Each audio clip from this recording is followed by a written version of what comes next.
You know, there is one thing I hate more than anything else. It's waiting.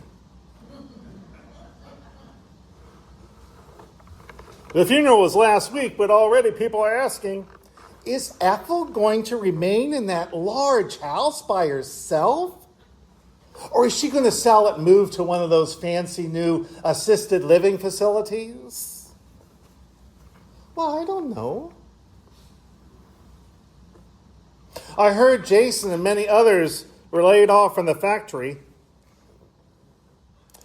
I heard that they're moving the entire plant to Mexico.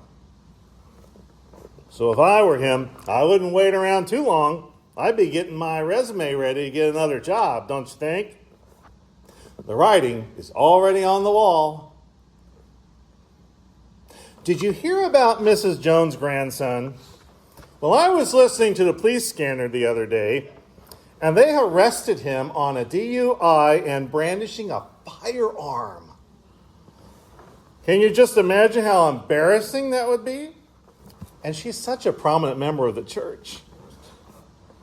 I know she didn't raise him like that, but it does make you wonder. I heard the 5th New Community Church is ready to split again. Apparently their new minister's wife has a job outside the home. And according to their doctrine, that's not okay. So unless she resigns, they're going to call a congregational meeting and vote to dismiss him. You know what the problem is, Nancy? What, Jake? The problem is there are too many weeds in the church. Too many church people are gossiping. Too many church people are sticking their noses into other people's business. And too many church people are just, well, to be honest with you, they're not real Christians. I mean, they're not real believers. They're just like everybody else.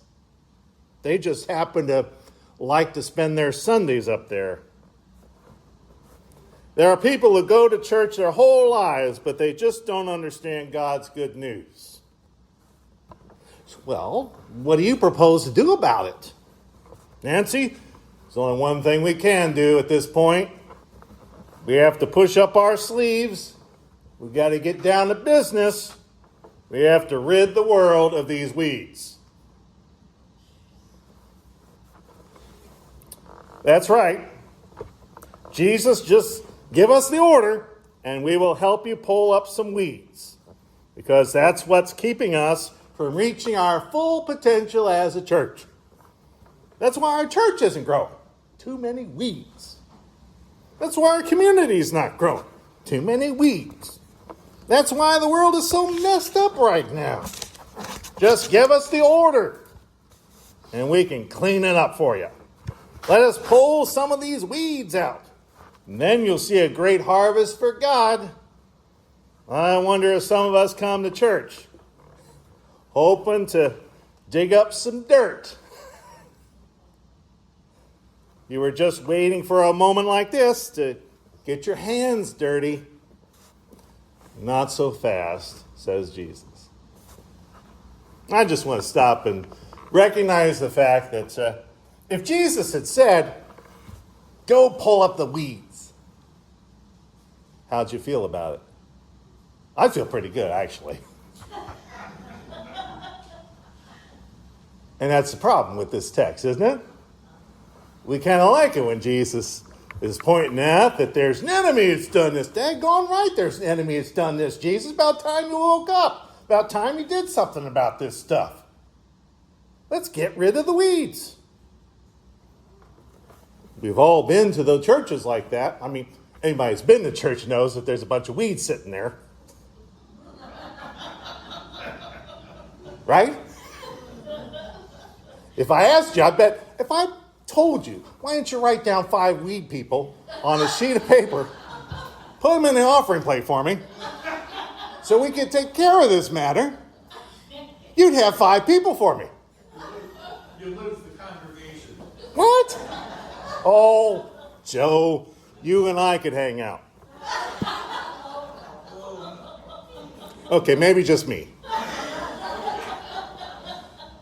And that's the other part of the problem, isn't it? Let's hear this parable one more time. He put before them a parable. The kingdom of heaven may be compared to someone who sowed good seed in the field. Now here's the most confusing thing at the very beginning. Kingdom of heaven, wait a second. Are we talking about the world that you and I live in? Or are we talking about the world where we're going? Or the world that we came from? Kingdom of heaven may be compared to this? Are you getting me? Why are there weeds in the kingdom of heaven? If it's up there, if it's the beyond place, if it's the eternal life that we're talking about, I've really got some concerns now. And if he's talking about the whole world, I kind of get it. But if he's talking about the church, shouldn't we be full of wheat and not weeds? That's problematic as well. And, well, if it's the past world that we left behind, I might be okay with that. But I don't know which way is up when he says the kingdom of heaven, and maybe that's part of it. Not really knowing exactly where we're existing here in his parable. Earth? Heaven? While everyone was asleep, an enemy came and sowed weeds among the wheat, and then went away. Now I've really got problems. If this is heaven, why on earth is there some enemy running around doing this stuff? You'd think they'd have some security. I mean, I drive up 30 and there's plenty of gated communities. There's plenty of video cameras. I'm sure that I am on many of those cameras. Doing what I'm supposed to. I mean, just a little over the speed limit. Anyway. So when the plants came up and bore grain, then the weeds appeared as well. And the slaves of the householder came and said to him, Master, did you not sow good seed in your field? Where then did these weeds come from? And he answered, An enemy has done this. I know it's a parable. It's a short story designed to teach us something. Why would anyone take the time to sow weeds? You know, I know some lousy neighbors, but I've never seen one of my neighbors sowing weeds in with the regular grass seed. Not on my property, at least. Not on their own property. So who the heck is doing this? Who would, in their right mind, would sneak on other people's property and sow weeds? Well, I don't want Otis to win this year's county fair for his pumpkins, so I'm going to spoil his crop tonight. I'm going to go over there and sow some weeds. I'm going to take some of that crabgrass. I'm going to put it in my wheelbarrow. I'm going to take it over there. You know how crabgrass grows. I'll take care of Otis. The master in this parable says, An enemy has done this. This seems a little far-fetched to me. An enemy? Really? Like I said, how many people do you know that are running around there putting weeds in other people's gardens? On my property, I don't know about you, but I use fertilizer. I use some of the weed sprays and make some of my own that's more natural. And every fall and spring, I'm out there fighting the doggone weeds. It's just something I've lived with.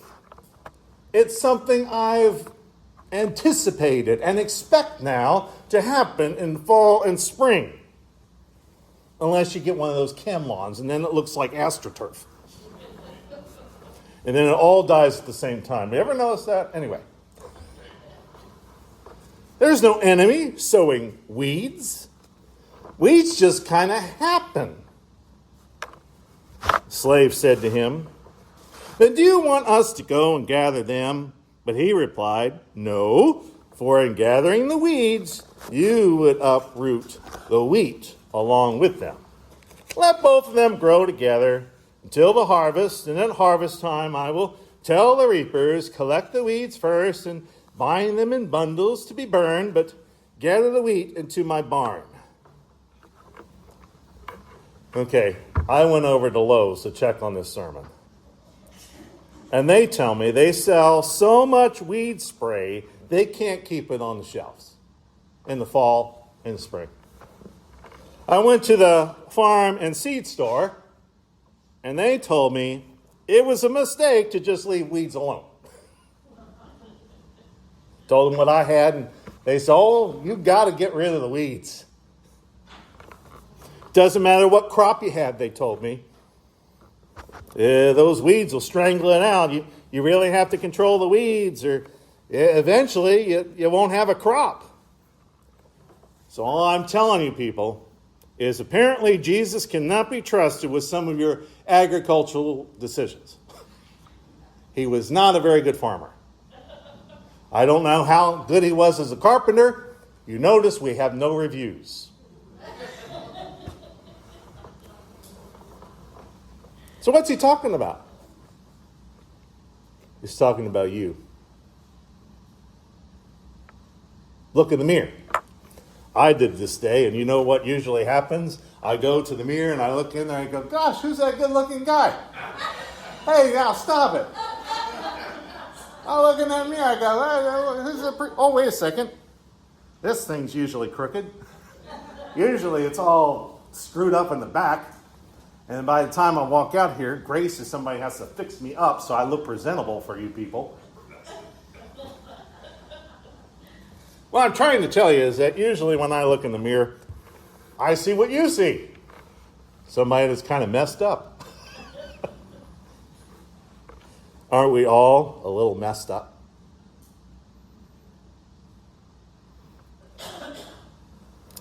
Sometimes you are like wheat. Sometimes you are like a weed. We're at our best, we certainly look like wheat. When we're at our worst, we sometimes look like weeds.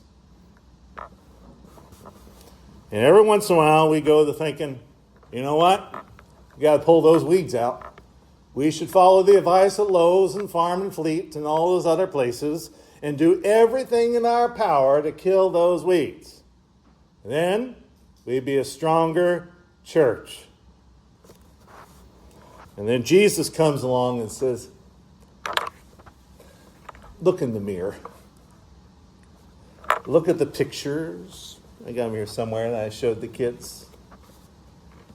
When I look out at all of you, I can't tell the difference. Now, maybe you can.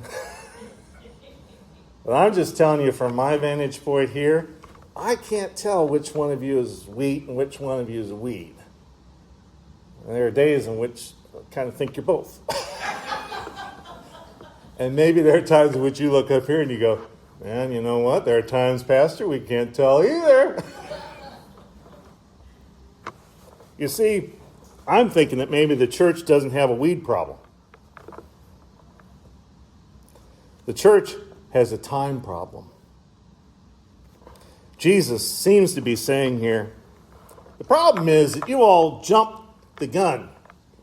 You rush to pull apart the church. Soon as you see some bad thing happen, some person that looks like a weed, you want to get rid of them. Don't rush to identify people as righteous and unrighteous. Instead, what I hear God telling us in this passage is, wait.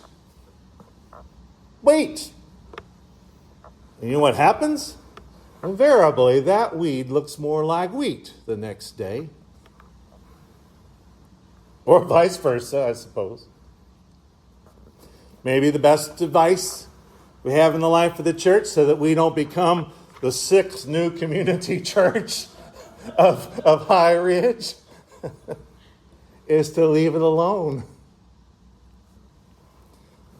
You know, like maybe some people need to grieve. Give them time to. They're going to be angry. They might be hateful and spiteful sometimes. But we know that's what grief is like. There are also going to be times in which we're frustrated and anxious and the world is beating us up. And you know what? We're going to say some things that we don't mean. And we're going to regret it. Give people time to get reoriented. Give people time to heal is what I'm hearing God say in this text. Give people time to ask for forgiveness. Give people time to forgive. Give people time to learn before you start judging. And you might just want to leave the judging to God. Because in this passage it says, at the end, I'll get to it. Someday I'll get to it. I'll get the harvest. I'll burn the ones that need to be burned, and I'll put the other ones in my barn. But this is not the day. Today is not that day. So you might as well live as if you're wheat. Maybe you could change before we get there. And for your part, can't you just practice loving your neighbor as you love yourself? Amen.